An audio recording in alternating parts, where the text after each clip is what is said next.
But to the opponents, the vote wasn't as one-sided as the tally indicates. I think members of Congress who were paying attention were well aware of the downside risks of this deal. They understood them. People who had concerns had a chance to convey their concerns, to testify. I testified. Other people testified. And members of Congress took these concerns on board, and they decided at the end of the day to vote in favor of India rather than in favor of nonproliferation. I think it's a real tragedy that these two worthy goals were put in opposition to each other. In early December 2006, President Bush signed the Hyde Act, clearing the first hurdle for the U.S.-India nuclear cooperation. The ball was now in India's court. With the left parties in Parliament bitterly opposing the deal, it would not advance until July of 2008. Negotiations had been going on over the 1-2-3 agreement to implement the terms of the nuclear deal. But that didn't seem to matter. When Prime Minister Manmohan Singh finally was able to act on the deal, the left parties abandoned his coalition, thus endangering the government. The Prime Minister survived a trust vote in the summer of 2008. The critical next steps were the stamp of approval from the International Atomic Energy Agency and its chairman, Mohammad El-Baradi, and then the approval from the Nuclear Suppliers Group. The Atomic Agency wasn't a problem. El-Baradi was on board early on, but the NSG was a different matter. In its first meeting about the deal, 10 nations opposed admitting India to the nuclear club. U.S. diplomats worked deftly to weaken the opposition. September 4th and September 5th, the second plenary of the Nuclear Suppliers Group met again, and the group of 10 that were concerned dwindled to only 3 remaining countries that continued to have their concern. After the NSG approved the deal, it came back to Washington. But the United States was in the middle of a hard-fought presidential campaign, and Congress was about to adjourn. The question on everyone's mind was whether the deal would get final approval before President Bush ended his term. On September 10th, 4 days after the key NSG vote, the Hyde package was submitted to Congress.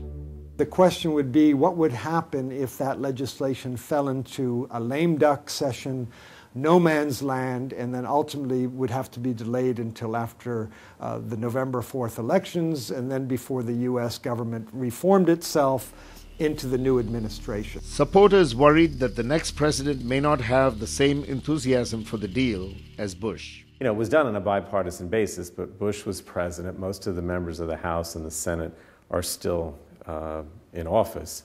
If you wait until after November, you'll have a new president, you'll have a lot of new congressmen and senators. So there's always a risk that you wouldn't have the votes. Then came another potentially huge challenge. By September, the U.S. economy was in a tailspin. Financial institutions such as AIG and Lehman Brothers were collapsing. The U.S. was undergoing a credit crisis. The economy was on Congress's mind, not a complicated nuclear treaty with India. It was an extraordinary kind of convergence of all efforts at once to make the case that the time is now, and to wait would be uncertainty, and then this thing would unravel. So we really made the case. It worked. Congress gave the final nod, and Bush wasted little time in signing it into law. The U.S.-India nuclear deal became a rare foreign policy success of his administration. The treaty took effect on October 10th, when Pranab Mukherjee and Condoleezza Rice signed it. Uncertainty surrounded the deal right from the get-go. Perhaps nothing threatened it more than the opposition in India, which fractured the ruling coalition and almost led to the fall of the government. There were occasions during the negotiations when it seemed the deal might collapse. I went to Delhi in June of 2007. I spent 3 days in Delhi. And I was convinced we'd be able to get the agreement there. We did not. We did not succeed. And when I left Delhi, there was a real question in my mind whether or not we would be able to bring this deal home. The negotiations had their share of dramas. We had many of them. I remember on the evening of July 17, 2005, Ambassador Sarin called me at 9 p.m. to say that the Indian government could not go forward with a joint statement the next day, that there had been a reconsideration in Delhi, and I reported that to Secretary Rice late that evening, and she and I went to see the Prime Minister at Blair House at 7 a.m. the next day, and we worked all morning with M.K. Narayanan and Ambassador Sarin, and we were waiting to go in to see the President and Prime Minister. The Oval Office, the next room is the Roosevelt Room, which is a conference room. And there we were, Secretary Rice, Condi Rice, and Steve Hadley and myself, with M.K. Narayanan and Natwar Singh and Sham Saran. And we were literally writing out the last compromises that both of us made on the document on our knees, and the doors of the Oval Office opened, and the gentleman said, well, the President and Prime Minister are ready to see you. And we literally walked into the Oval Office just having completed the last compromise. The same scene repeated itself at the Hyderabad House in New Delhi during President Bush's visit to India in early March of 2006. So at every step of the way, there's been one thing constant.